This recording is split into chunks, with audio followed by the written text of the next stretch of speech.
and I'm here. Bismillahirrahmanirrahim. Assalamu alaikum everyone.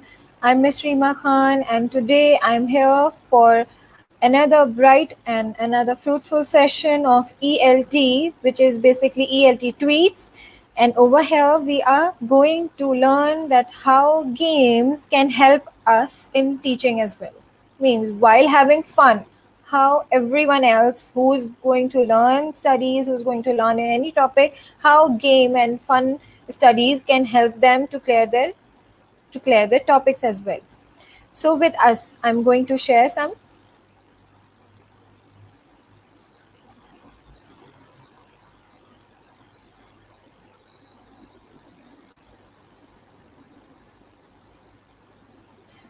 So in this ELT training, and which is basically presented by SFN Educational Training Services, you are going to see some brilliant speakers with us. From there, we are having Mr. Ricardo Vilges, who is all the way from Mexico, and he is like a best trainer, and he got an award as well for his services in doctor honors from Collegio International de Professionalist.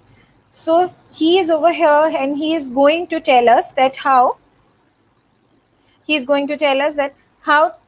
game based learning is very much fruitful and very much helpful for our students or for anyone who is willing to learn.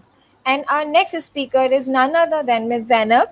She is an English teacher and she's been working since a decade in this profession, and she is a trainer and researcher also, and she's the founder of Skill Ed. So she is also going to tell us that how storytelling how storytelling through games can be the best way to learn English. So I'm going to invite Mr. Ricardo on the screen and share his topic to all of us.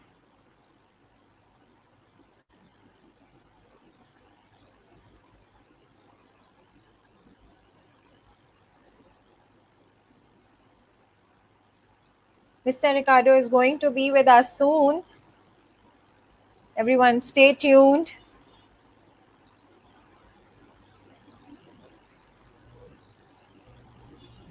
Can you hear me? Yes. Hello, Mr. Ricardo. How are you? Okay.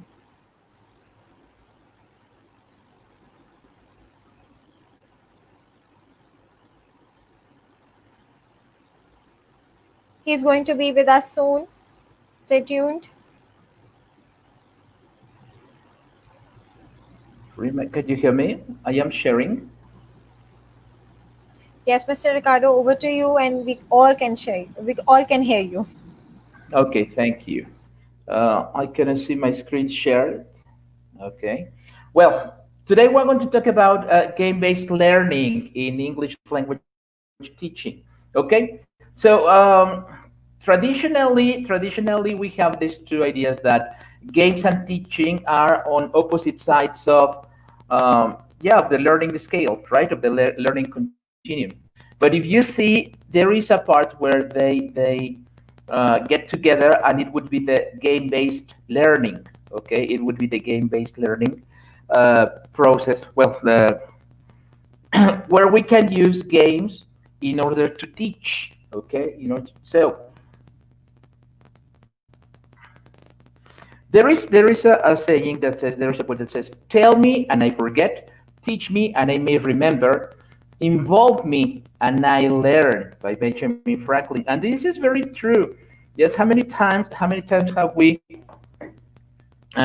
teach or have we taught our learners? We just tell them, they don't write, they forget. But however, when you involve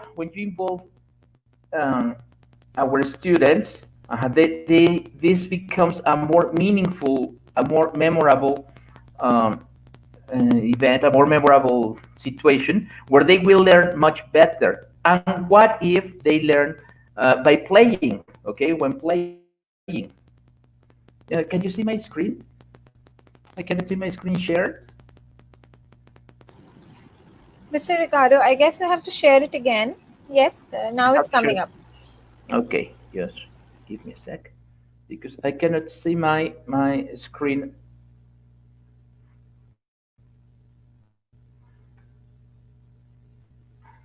Ah, there it is.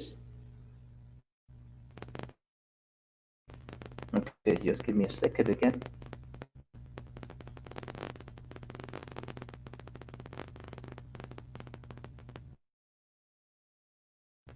Just give me a second because I cannot see my.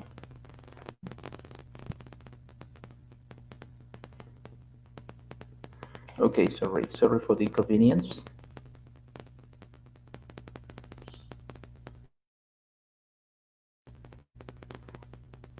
I don't know if you can see it.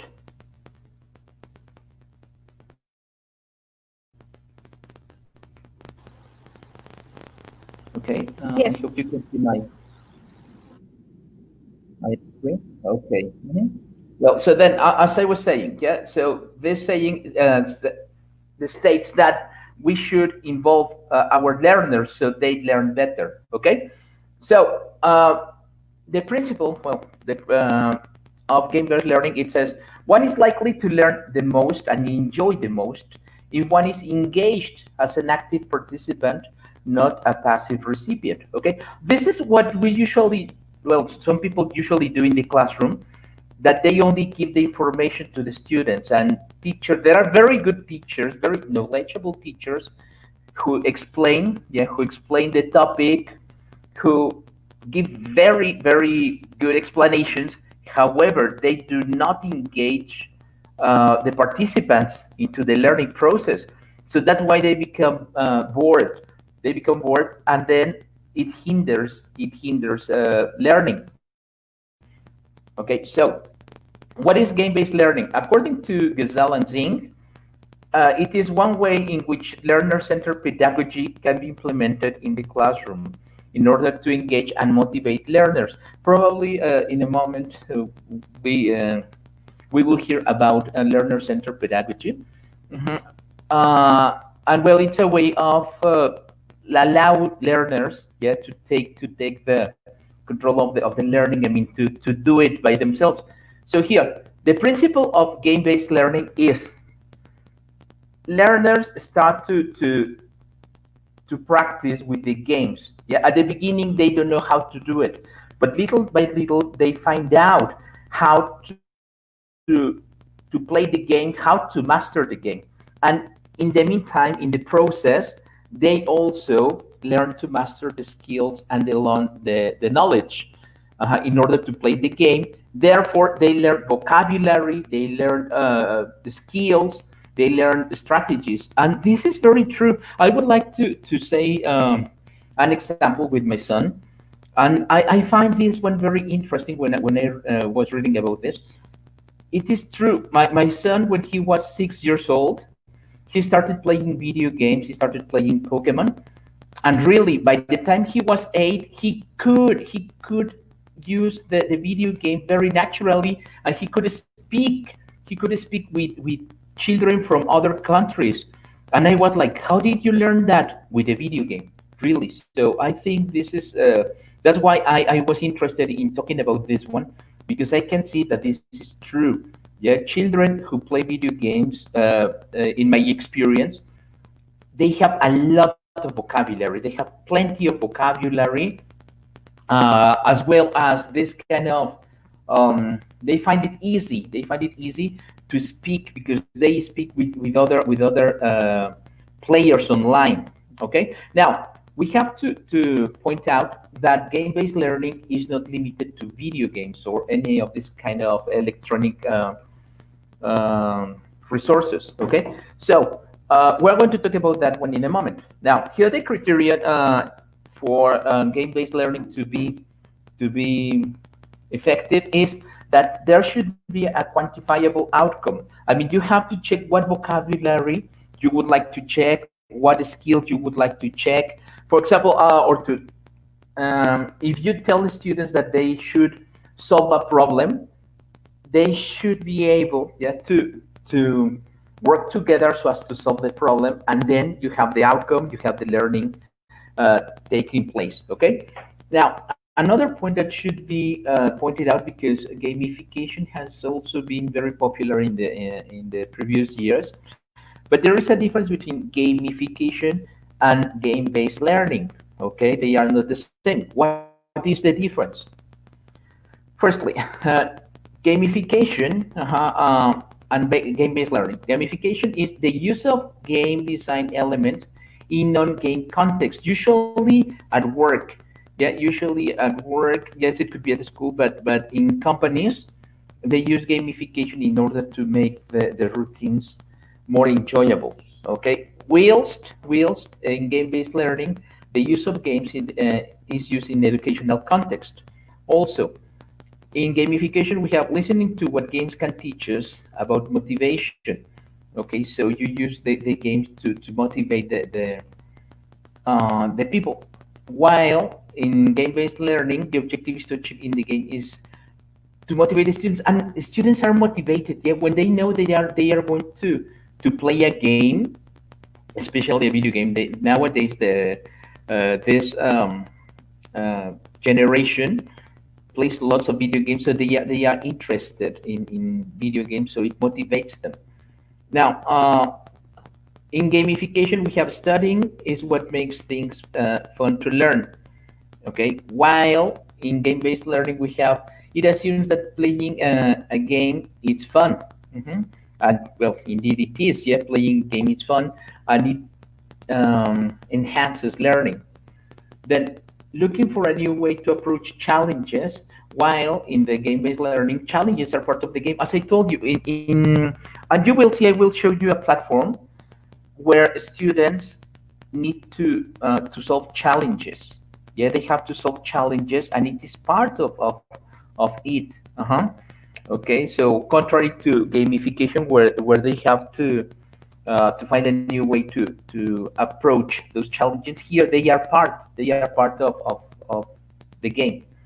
Then in gamification, it might include, but not limited to badges and leaderboards. While in games-based learning, those things are part of it. The only thing that they have in common is that in both cases, they are given feedback. Yes, feedback is important in order to make students reflect on what they have done, and in order to make learning take place. What are the advantages of game-based learning? Well, firstly, it promotes learner-centered pedagogy. Why? Because you give the students the challenge, and they have to work together in order to try to solve the situation, the challenge. Okay. Of course, as I said before, students are engaged from the beginning because they want to play. They want to play, so they are engaged. And as they work together, they are actively engaged trying to solve the situation. Also, it provides motivation. Yeah, as they like playing video games, and they are truly motivated in order to get to the end of the game. Yeah, especially if you have this kind of contest, you have this kind of competitions. They try to win. They try to win, so they are motivated. Also, it stimulates creativity, because they have to find solutions, and they have to think out of the box. Sometimes, if they think very logically, they might not find a solution. It depends on how you organize the challenge, so that you stimulate their creativity. So it also is an important point of game-based learning. Now, also it promotes empathy and social skills. As I mentioned before, it is I have seen this as nowadays kids play online games, and they have to socialize with at least with their friends. But also, if they like to play with children from other countries, they also have to socialize. And you can do this one with game-based learning. if you have this kind of platforms that allow children to interact with other people from other countries. Now, it is cost effective at probably you may think that some platforms are expensive, but in fact, there is one. Microsoft has launched a version that it's for educators, and it is free. I will show you in a moment. So it could be very accessible. Then, game-based learning. Of course, you need a teacher. You need a teacher who guides the students through this zone of proximal development. I mean, children know how to play the video game, but you as a teacher, you wanted to reach an outcome. So in the middle, yes, you guide them in case they need some help, so that they achieve the desired goal. Okay, so you have that connection between what they can do, what they don't know how to do, and then in the middle, it's you helping the learners to achieve what you want them to. Okay, and finally, we have this co-creation of knowledge, that is the collaboration between the students and the teacher. Okay, so together you create this knowledge. You help them find out what what they need. Okay, then these are some of the game-based learning platforms. I think World Warcraft is pretty common. It's pretty popular. We also have World Peace Game Foundation. Minecraft, it's a very popular game. I have played it myself, and it is very engaging. It is very engaging. And then Portal 2. These are some of the platforms that you can check by yourself and check how they work. Personally, I have tried this one. As I told you, it is engaging, and it gives you the challenges. You have to solve a challenge. You have to find out how to progress. And this one, the education edition, is for free. Okay, so if you want to go to Minecraft education, sign up, and then you can use the platform for free. Find out by yourself how it works. But I think it is pretty engaging. It is pretty engaging, and in this case, it is a program so as to create this kind of educational situations. Okay, and finally, as I said, game-based learning is not limited to um, technological platforms. Also, we have some non-digital games. Yeah, for example, the flipped spelling bee. Spelling bees have been very popular for a long time, but in this case, we have an alternative in which, instead of telling the students the word, you tell them the meaning of the word, you tell them a sentence. They have to understand what the word you are saying is, and then spell it, and then you check if the word is spelled right. Okay, then anagrams. Also, this one, it's very fun. Students find it very challenging, very funny, especially if you do it as a contest with two or more teams. Okay, you provide a word, and students have to find other words spelled with the same letters. For example, in the case of listen, you can spell the word silent. Okay, or also an alternative is you can tell them to derive more words using the letters from the original word. For example, in this case, listen, they could derive the words ten, thin, net, set, sit, nail, let, lit, lent, and sent from the same words that are used in listen. Okay, and finally, complete the story. In this case, you tell the students the beginning of a story, like once upon a time there was something. The students have to write short sentences to complete the story. So they write a sentence at a time in order to complete the story. And here you can set a time limit. Okay, and when the time limit ends, you check how original and how funny the stories are. Okay, so these are three activities, non-digital activities for game-based learning. probably you know more, some others in which students practice either vocabulary, like in the case of anagrams, spelling, or in this case, writing. Okay, so that's all by me, Rina. Thank you. I don't know if there are some questions or at the end. Yes, Mr. Ricardo, it was really impressive, and we'll be having question session at the end of it.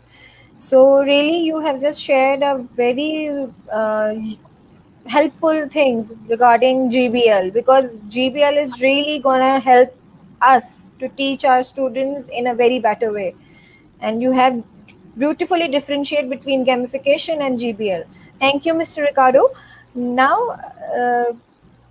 now we are going to move Thank on, you, Rina.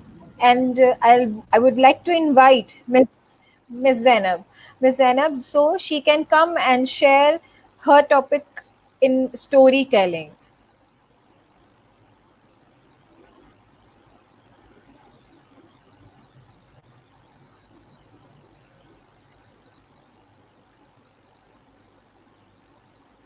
Miss Zainab is going to show us Assalamu soon. alaikum, everybody.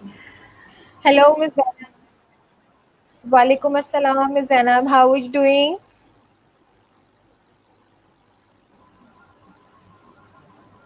I am good. What about you all? Hope everybody's fine. I'm also doing great. And Ms. Zainab, now over to you. You are going to tell us Yes, about storytelling. So I'm just muting myself surely. Just without let me share wasting my any time. screen and then we'll go. So here I share my screen. But before I do share my screen, I wanted to read out an extract from Changiz Khan's biography written by John Mann. So this is how, tales originated among the Mongol people. So I will begin. Once upon a time, plague struck the Mongols. The healthy fled, leaving the sick, saying, "Let fate decide whether they live or die."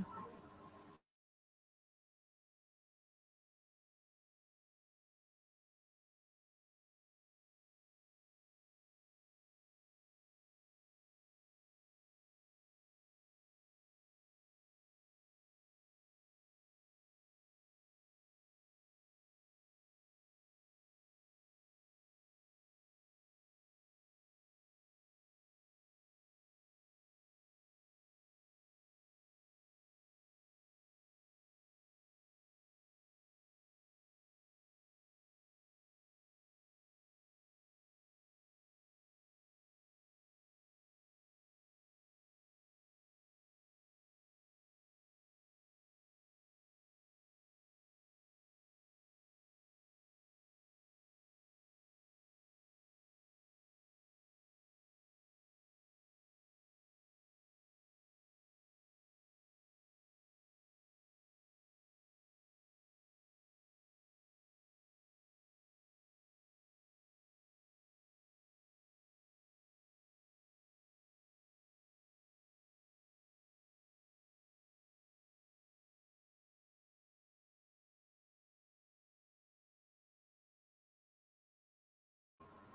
death. Was I muted?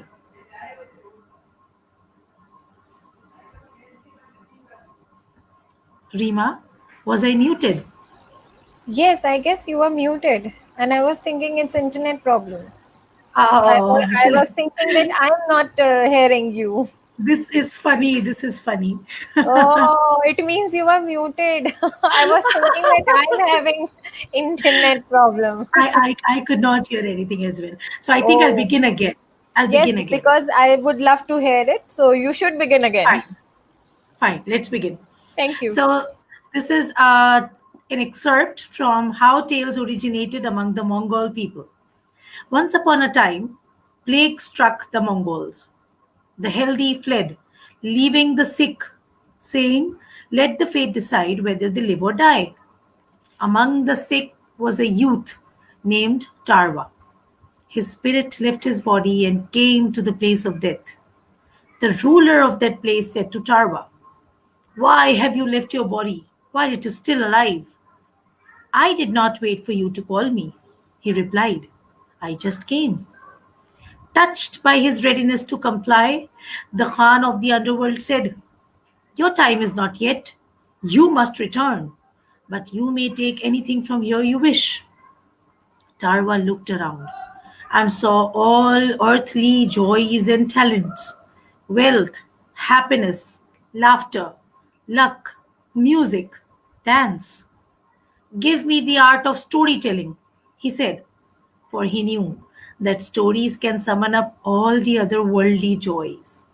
So he returned to his body, only to find that the crows had already pecked out its eyes. Since he could not disobey the Khan of the underworld, he re entered his body and lived on, blind, but with the knowledge of all the tales in the world.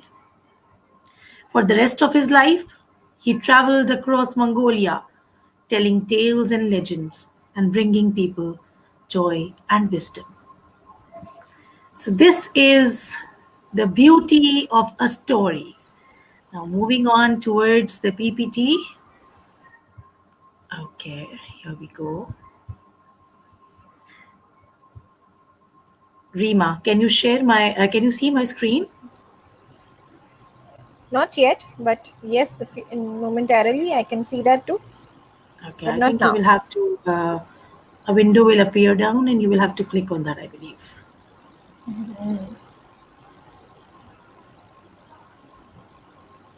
Can you now? Not no no not yet. It's Ah, something is coming up. Yes, now I can see finally. it. Great. So, storytelling in English language teaching. Moving on. So, in these 15 minutes, we will try to know about the following things. First of all, we will be able to recognize the significance of storytelling specifically in English language teaching. We will also be able to identify ways in which storytelling can be incorporated within the confines of an English language classroom. We will also see how we can integrate the love for stories in the lives of our children for good, forever. Moving on.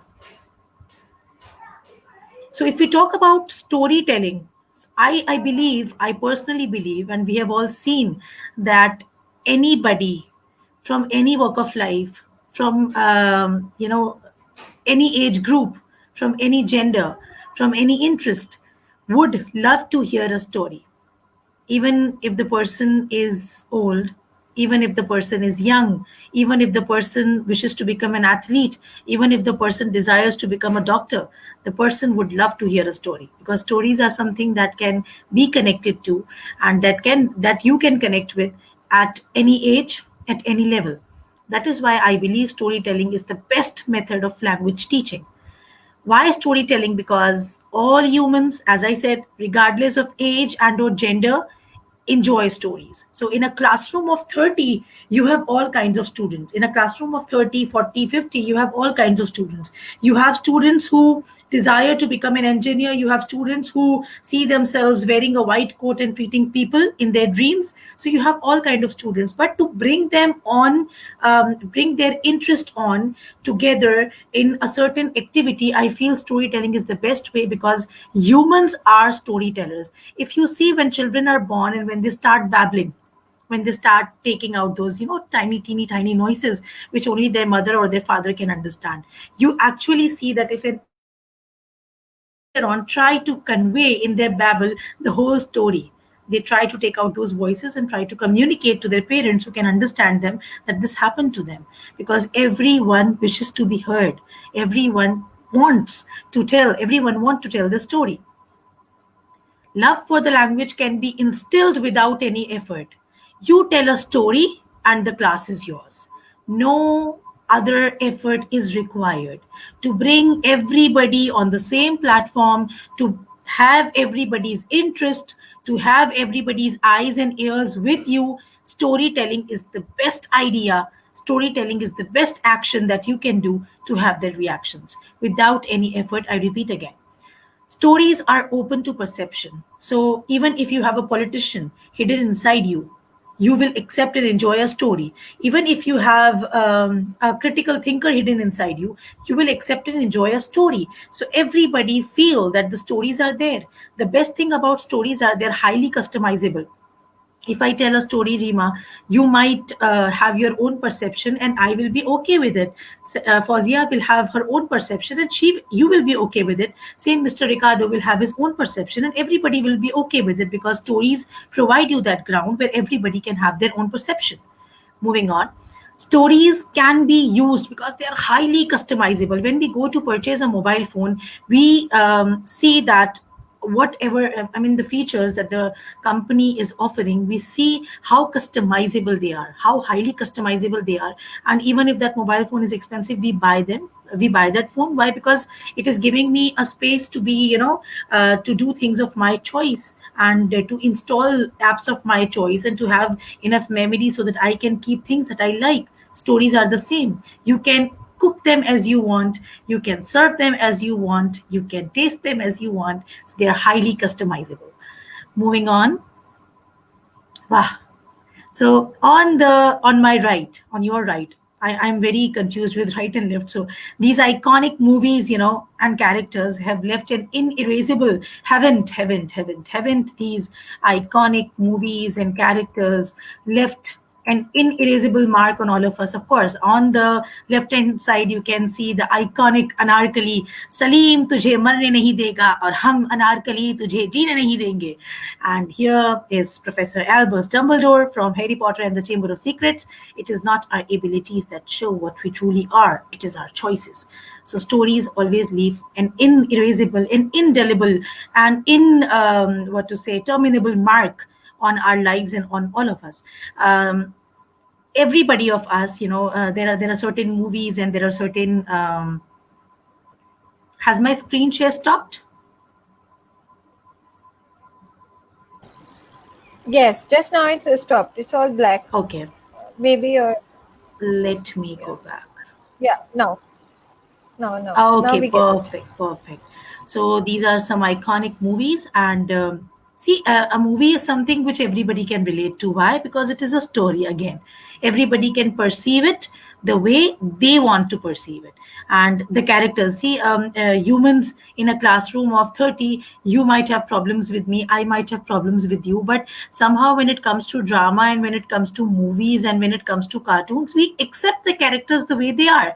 Even Lord Voldemort is admired by many, even if he's a villain. But if you ask children to do a role play, many of them would like to play Lord Voldemort, because this is what life is. So storytelling teaches us to accept individuals the way they are, because that is how the writer of the story has made them, and we are all in a story, and that is why we need to accept people the way they are. Moving on. So, if I, as a teacher, whatever we talked about up till now was okay, storytelling is very fancy, I should do it, but how? What do I need to be able to use storytelling in my ELT classroom? The first is knowledge about stories of different genres. So, why different genres? Because students at times might get bored with one particular genre. Uh-uh. Excuse me. Yeah. Yeah, I just wanted to not to disturb you. Just yeah. Now we Yeah, can see. Yeah. I don't know why this happens. I think it is the internet or something like that. Yeah. Okay. Maybe.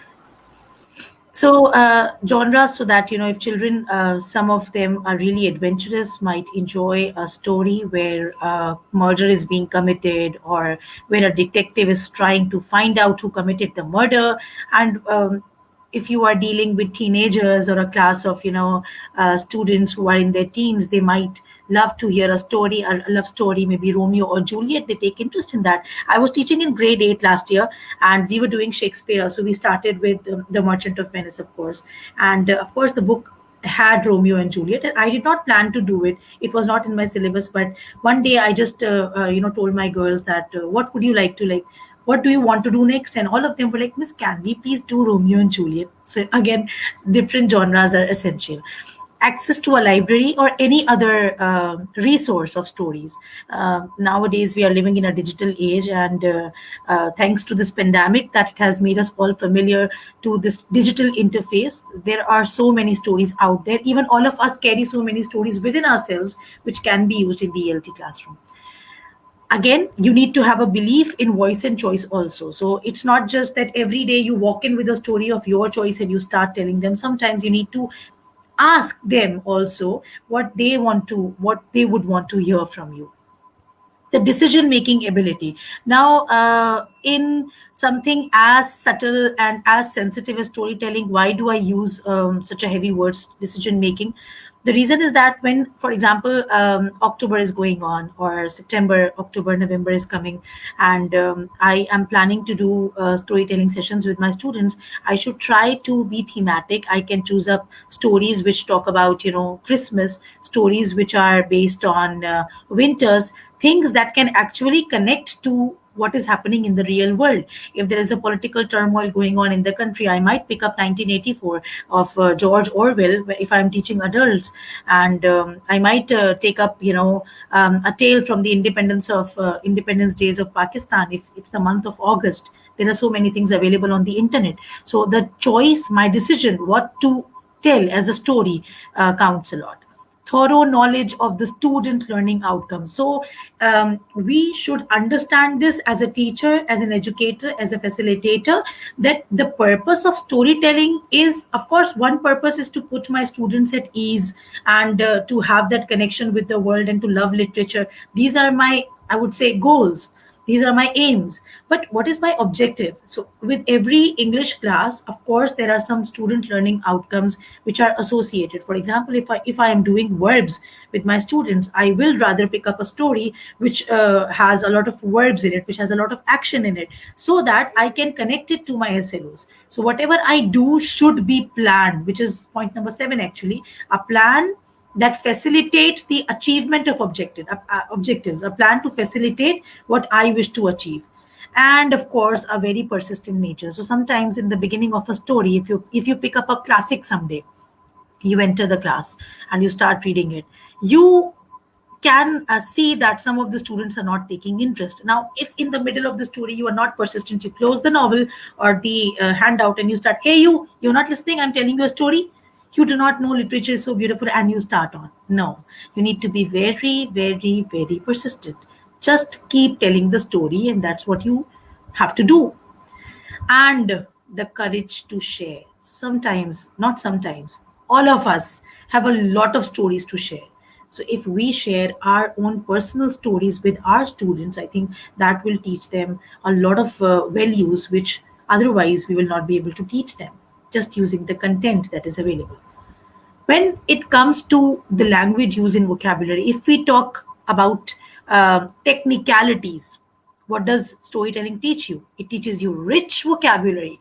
So, for example, I am talking about a sky. One of the stories might describe it as a velvety blanket, a gray velvety blanket that has stars knitted with the fabric of magical hue. That is the description of a sky. So it adds beauty. It adds to your vocabulary. It gives you descriptions. It gives you samples. So when you are writing someday, when you sit down to describe something someday, when you are in a gathering where you are asked to describe something, when you are asked to talk about something, you have actually vocabulary words. I have always been an avid reader since my childhood, and I have seen that reading and listening to stories have helped me so much as a person, that I feel that sometimes whatever I speak or whatever I write, I owe it all to my reading. So I believe that helps a lot.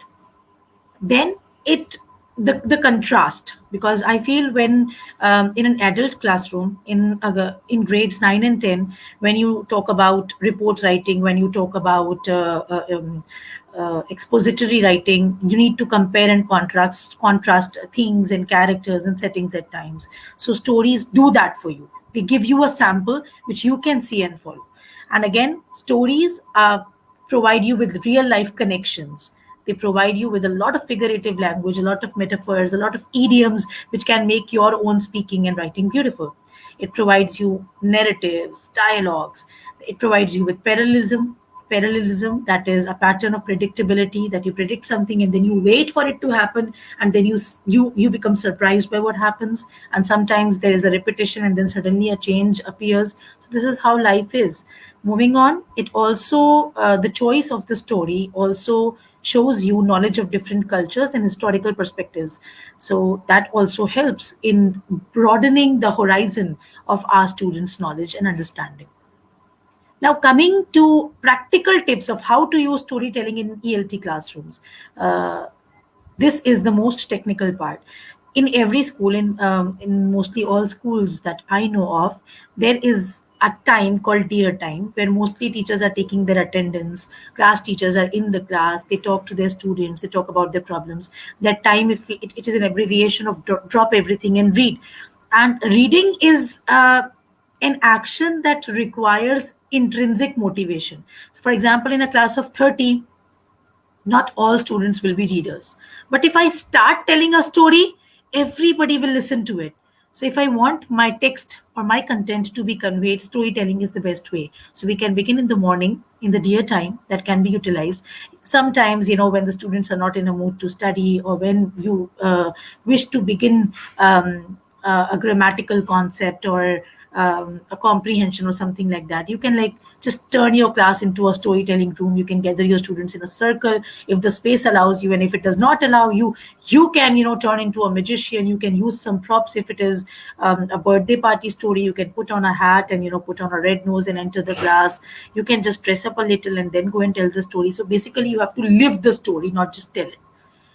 Other than that, if you want the experience to be meaningful, put the title and the sight words on the board. Sight words in case of really young learners, that is the early years. And other than that, when even if you're dealing with adults, grade 9 or 10 or grade 8, there are words in a story which are not in their dictionary, or which are not in their vocabulary. You can write them on the board, and when you come to that word, actually you can use a gesture to explain it, or you can build a context around it so that the students understand what is the meaning of that word. Sorry. Begin stories with a question to get students thinking. So for example, if I am about to read let's say Harry Potter today, so I can come in wearing a sorcerer's hat, and I can just put on the title or a good poster, and then I can ask the students many questions, and this is how I can set the stage for the story to happen. Other than that, in the middle of the story, if I feel that Juzer is not paying attention, or Sarah is sleeping, or Fatima is eating, or Sakina is doing something else, I can put on questions and question prompts, and I can ask questions. What do you think, Sakina, is going to happen next? What do you think, Juzer, will happen to the main character? Things like that can keep students on the feet. The way you tell the story, for example, if you're talking about a murder, and you change your tone. If you're talking about something stolen, you change your tone, and that is how the students get interested in what you are saying. Then at certain points where the climaxes are, you can stop and you can ask the students to think about it. You can put a proper question on the board. Then you can ask to share it with the partner, and then they can share the partner's view. So that's basically think, pair, share. You can do it for events which need contemplation. From every story that you do, recently in grade 9 we did Happy Prince, The Happy Prince by Oscar Wilde. So when we were doing it, I gave the students the handout. I told them to read, which unfortunately half of the class did, and then I told the story myself. So I I could not dress up as a prince, so I just went into the class. I wrote the title. I closed the doors and windows, so everybody was intently watching. What am I going to do? This is grade 9, all big students. They were intently, their elbows on the desk propping, and they were listening to me, and I started the story. And when the story ended, in a class of boys who are really what to say, really adventurous and looking forward to all avenues where they can fight and kick each other, they had tears in their eyes. The story is so touchy. I don't have any what to say, credits to take in that, but the story is really, the story just goes to your heart. And at the end of it, The students were asked to take out values and themes which connect to life, and they found out that kindness is something that is unmatchable, an unmatchable value. And then they went on to make my kindness box, and they put in some bars and some shoes and some socks and some mittens, and then we went on to give it to people who need them. So that is how a story taught us such an important value. King Bruce and the Spider, while teaching that one can go for values such as perseverance and grit and resilience, which are not easy to teach, at all. So things like these can actually help in adding value to the storytelling session. You can ask your students always to predict what happens next. And most important, you can. Miss Zainab, can you just full share your screen? It means screen, your slide should Okay, be on the full sure, screen. sure, sure, sure, Can sure. you Why do not? this for us, please? Thank you. That's lovely now. Oh, now you have to move Okay, on. perfect. I It's think I was looking here. now lovely.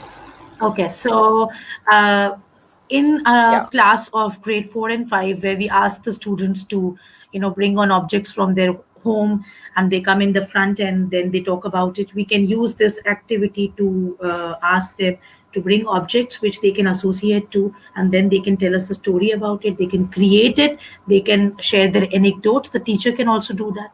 For adults, storytelling can lead on to story writing, role plays, review writing, and so on, because then sky is the limit. In order to feel what the character goes through at any point in the story, students can pretend to be that character while the whole class questions. For example, I was teaching grade 5 one time. I was teaching James and the Giant Peach. So we read the whole book, and we were kind of preparing for the exams. So once we did this, I told, I made some slips and I distributed in the whole class. So everybody got, there are two aunts and there are all the characters and James also. So everybody, like if there's a class of 40 people, there are around 5 James and 5 aunts, and it was distributed like that. So whoever was James would come and sit on the hot seat, and everybody in the class would see him as James and put questions onto him, and then that person will answer as if he's James. So this is an amazing learning experience. And when a novel is completed, or when you are done with the story, this can be done to recapitulate, to just step into the shoes of that character and answer questions. Practical storytelling ideas. So storytelling is not just holding a book and going into the class and reading out from it, or just learning a story, coming into the classroom and narrating it. Storytelling is a very wide thing. So in grades where students are looking for inspiration, are looking for extrinsic motivation, there you can invite strong, determined, and accomplished individuals to come to the classrooms and tell their stories, of success and of failure, so that students can relate to it. I try to do this because students sometimes, most of the time, students are looking forward to hear from such people. So if one of the engineers come into the classroom, all the students who want to become an engineer in life will have all their questions ready with them. Then that person can share how he or she did his matriculation and then went to college and then went to university, and what were the problems. So this is a story, and everybody has a story that they carry within. Then sometimes you can do a drama or dress as a character. The best place to portray or to display or to share the stories written by children is the class and or school blogs. You can use that. Then once a story is written, that can be published and the world can see it, and there's a wider audience out there. Other than that, you can ask the students to, like once a week you can put this day that today is a story day. And for example, there are two students sitting, Alakman and Josefa. So Josefa will bring a story and Alakma will bring a story, and both of them will exchange, and Josefa will talk about his story and Alakma will talk about his story. So without actually doing the storytelling, you are actually doing it. And there are so many activities available, the list never ends. Of course, these were the do's of storytelling. Now when we have do's, we also have don'ts. So here, these are the don'ts of storytelling. So whenever you are doing storytelling, you do not read. So you do not just open the book and read like a plain orator. For example, if you're reading, northwest of Avarga, a field the size of a small country runs alongside the Khenti Massif to the birthplace of Genghis Khan. This is reading. When you are reading, you lose the attention of your audience. But when you are narrating, when you have highs and lows, when you are talking about the king, you thicken your voice and you try to act like that person. That actually brings the whole class to one point. Make sure you perform the story rather than just read it out to your audience. Sometimes in the classroom, when if I plan to show myself as a teacher who knows it all, I enter the class and I don't want to carry the handout with me or the book with me. I memorize the story and go and tell it. Sometimes, if I do it, I will be chained, because if I forgot one event, I will completely lose the track of the story. So it is okay to carry the book with you. It is okay to carry the handout, but you do not read from it. Make sure that you know the story well. You just refer to it and you perform the story, because as you already know, that as teachers we carry a lot of responsibilities. We are entertainers basically, because the students are actually our audience and they wish to be entertained. Nobody comes in the class to learn. Learning happens as a side effect, learning happens as a consequence. The objective of the student is to be entertained. As far as the student is entertained, the student will not cause trouble. So that is why we try to do all of these sessions and we try to learn these different strategies, so that we can keep our audience entertained, because when they are entertained they will learn. Learning happens as a consequence. If you are reading a story, narrating a story, the correct word, and you make an error and you feel that it went unnoticed, nobody noticed it, there is no need to become Mrs. Perfectionist or Mr. Perfectionist and go back and correct it. It's okay. Just go ahead and go with the flow. Once you have reached the end, do not add an apology that sorry I couldn't read it properly, or sorry I missed out a word or two, or an afterthought. Just leave the magic in the air to be felt by the children. Just leave the end for the children to be perceived, because everybody has their own perception. For me, storytelling is equal to communication. Communication is the definition of communication for me is, if I say something to you and you understand it the way I wanted you to understand it, that is communication. And storytelling is basically that. It is fun, it is creative, it interests everybody, and it is highly, highly, highly customizable. Not just in ELT classrooms, in science. One of my colleagues, Ibrahim Shabbir, I will quote him here. He, when he's teaching science, he uses story. So if he is talking about digestive system, he will formulate a little story. He will, the morsel of food, he will name him, and this digestive system is the path and the challenges through which he goes, and then he becomes digested, and then he becomes the part of the bloodstream. It becomes an enjoyable experience to sit in his class only to listen. Involves the use of whole body, because when you are performing, you turn into something else. And I tell you, teaching is a place which allows you to be everything.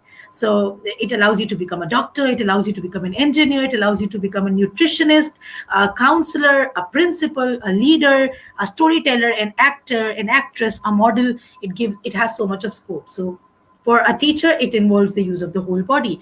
And for a student, it depends on you, how you plan your storytelling lesson to be executed.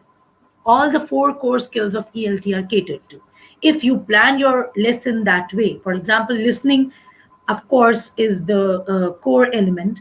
Then you move on towards speaking. If you ask questions and they answer, that is speaking. If you give them a handout to refer to, that is reading, or comprehension questions or something like that. And when you tell them to add something to it, to use it to construct something in writing, that is also used. And of course, grammar is implicit in that. It provides a huge space for fantasy and creativity. Today, in the 21st century, the skill that is valued above all is creativity. So creative people, ideas are being sold. We are in that age. So I believe if we instill these two things in our students, fantasy and creativity, it makes all the change. So someone famous, I don't know who that someone famous is, said, everything is a story. You are a story. I am a story. And that is why everybody in the world can relate to stories. So with this, I come to the end of my session. Thank you very much. If you have any questions, of course, Rima will do that question answer session. It was brilliant, Ms. Zainab, as storytelling is really close to me. I love all the time playing stories. So really it was an impressive things you have shared, and Mr. Ricardo, you as well. So if there is any question, if you want to share with each other, you can also do that. If you want to, Miss Zainab, if you want to ask Mr. Ricardo anything regarding gamification and GBL, basically game Sure, based sure, sure. learning. I have one actually. I wrote down when Mr. Ricardo was delivering his presentation.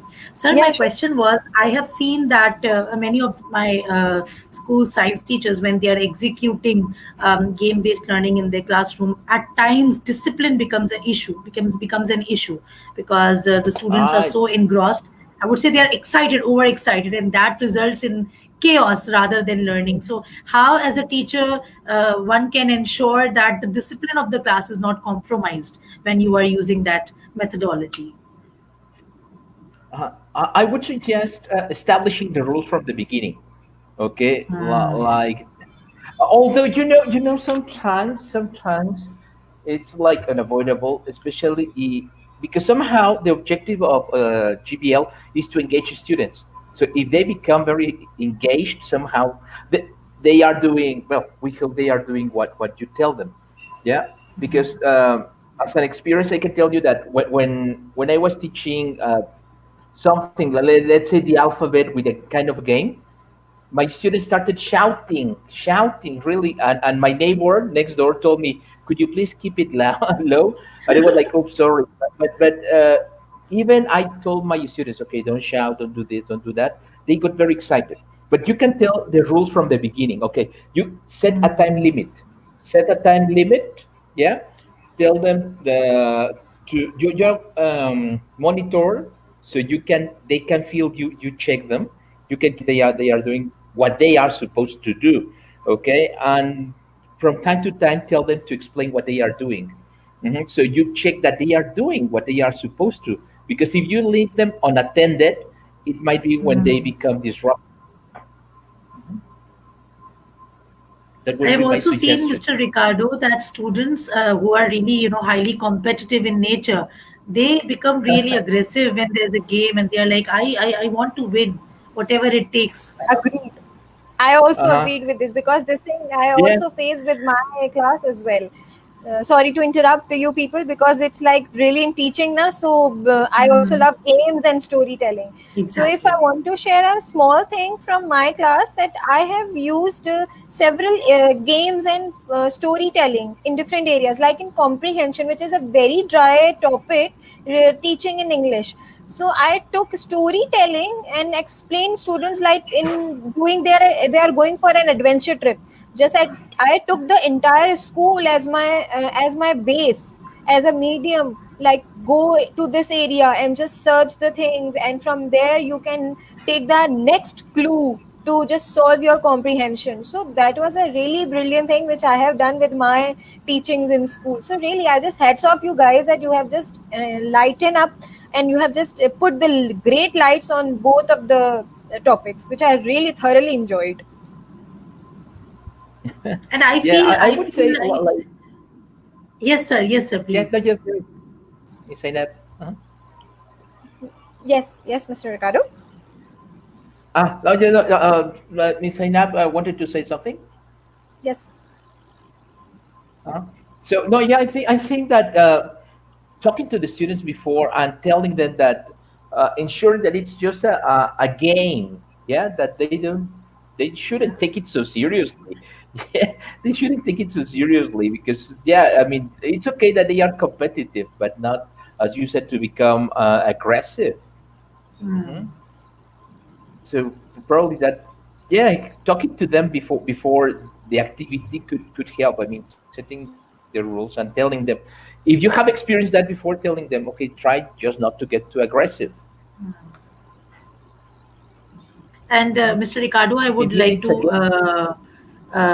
like, appreciate the way you put it. Like, you use the word zone of proximal development, pushing the student to his or her ultimate potential.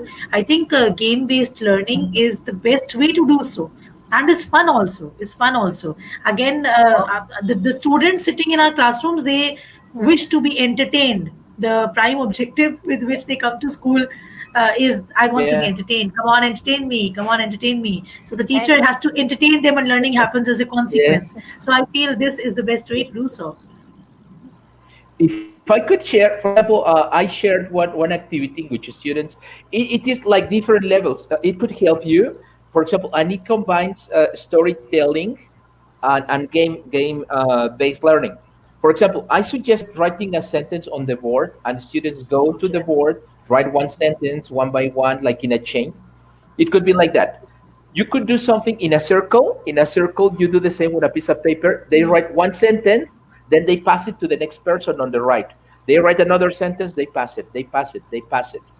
And if you want something more dynamic,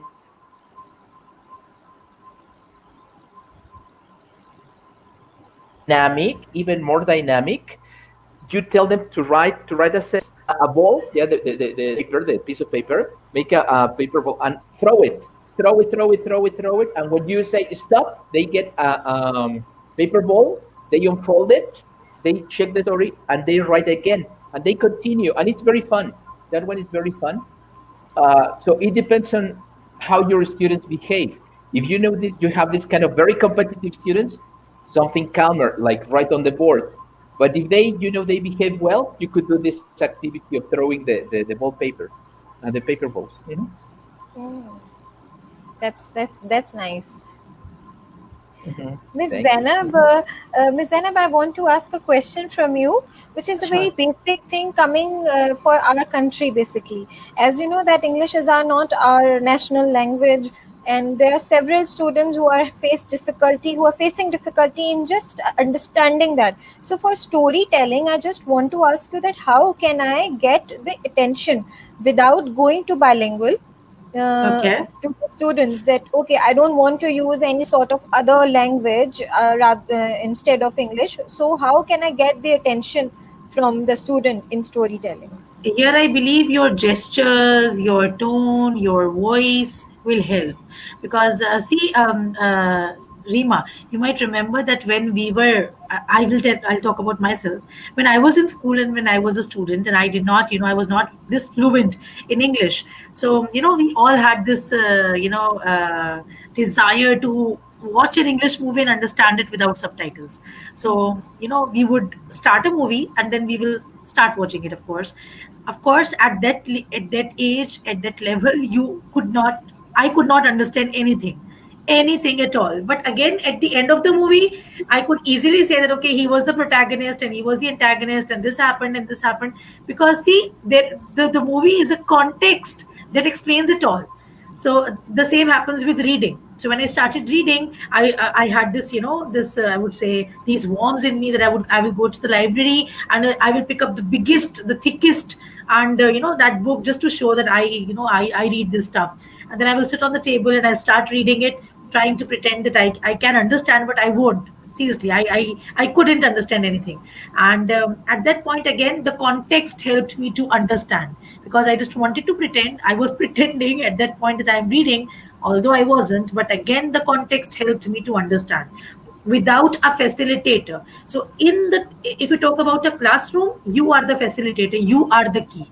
And if you know how to deliver the story, how to begin, if you feel that my students will not understand the term sorcerer, for example, you can dress up as a sorcerer. You can wear a hat, you can wear a dirty old black gown or something. You can carry that broomstick that the peon uses to clean the school. They will get an image. Oh, Jadugarni, Sahira, sorceress. So that is how you can build up context. I feel that helps. That is why writing the title on the board, or just putting up a few charts or stuff related to the story, you can build up the context of the students. I feel when we were doing Happy Prince, there are of course many, because Happy Prince is a classic, of course, of Oscar Wilde is a classical author. When I was doing that story, I felt that at many points, many of the students who were not very good with English acquisition and learning, they left me. They were disinterested. But again, I had to bring them on. So I had to change my voice, and I bowed down and I went up and I was literally dancing when I was narrating that story, the swallow part. So when I was, doing those dialogues, I would sing them like a canary, and they will just watch. because they were getting entertained. But at the end of the story, I realized that they understood, because Okay. it built the whole context. So it's your Okay. actions and everything. Hmm. Even if I start speaking in my native language, Gujarati, I'm sure if I start speaking in my native language, Rima, you and Mr. Ricardo will understand what I'm trying to say. If I put in the right gestures and the right amount of stress and intonation, you will understand what I'm trying to say, a little at least. Yes, you will try to give us the feel of the story, and then you will just take us to your imagination, which is going to be Exactly. your body as a explanation part, right? If you are taking a very high level text, for example, if you take up the same story in grade 5, let's say, you Yes. can what you can do is you can give them a very guided vocabulary sheet before you Hmm. start reading the story, so Hmm. that they are there at least familiar with some words Hmm. that are coming up again and again, again and again, and at the end of the story they will end up adding those words in their vocabulary list. Hmm. Yes, that's really gonna help us all in teaching English in within these two methodologies. I And hope. yeah, bilkul, it's because that these two things are really much close to the students right nowadays, because the students are very much enjoyable for the game side, as we all know that nowadays digital technologies have taken places and they have just reached to the students so closely, and that's the reason that GBL is going to work. And on the other hand, if we are going to correlate all those things with storytelling, this is going to be like a very beautiful thing coming out for students. I I hope. would like to, Rima, I would like to interrupt. I would like to Yes. share an experience. Yes. I was, since I have a class of boys, so they are like, all very gangly and, all very rowdy, looking for Yeah. adventure all the time. So I had a short excerpt about Pablo Escobar, the famous drug dealer. So if you're up, so I had an excerpt about him and I wanted to talk about drug trafficking and all of that. So in order to bring that feel, I knew that once I start the story, my boys will have so many questions, and some of them are so impulsive that they will not be able to hold it. They will start disturbing the class, or they will start speaking in the middle, which I did not want them to do. So as a teacher, I can anticipate this. I gave them post-its because Fauziya has written a comment and I could see and I remember that I did this. I distributed the chits and I said that whenever a question comes to you, consider it a biological call. Don't wait. Just write down your question, rush to the board and paste your question over there. So consider it being asked. Now leave it to Hmm. me. I will answer it at the end. And one of us might have the answers. And when I ended that extract, it was not even a story. It was an extract on the internet, just an expository text. So when it ended, the students were like, "Oh, miss, my question," and I was like, "Okay, this question is by this person. Somebody knows the answer." And one person will get up, "Oh, miss, you said this. You said this." So everybody practically answered their own questions, and it was Yeah. done. I did not do anything at all. That was a really interesting thing that we can Mhm. also do. Thank you for sharing Yeah. this. You're welcome. Thank you. Very interesting. Yeah. Thank you, Yeah. sir. So, for the later onwards, we are going to discuss the things in the next session soon, if we'll be having it. So, we all are going to be aware or notified for this basically. So, for now, I'm signing it out and I'm just opening, ending my session, which is like a really brilliant thing, which I have enjoyed with you guys. That Thank you so education much. is not Thank you. Thank only, you very much. it's not only limited to the books only, we can just go far beyond that. So thank you, Mr. Ricardo, and thank you, Ms. Zana, for your Thank special you. Thank time. you. Thank you And so much. with I hope everyone who's been watching this have enjoyed your sessions, and inshallah next time we'll meet soon for some other, for better, some more advanced topics related to ELT. Thank you so much. Thank you. Thank you. Inshallah. Thank you so much. Thank Take Thank you. you. care. Goodbye. Take care. Goodbye. Thank you. Goodbye. Goodbye, Bye. all of you. Allah Hafiz. Allah Thank Hafiz. you. Goodbye.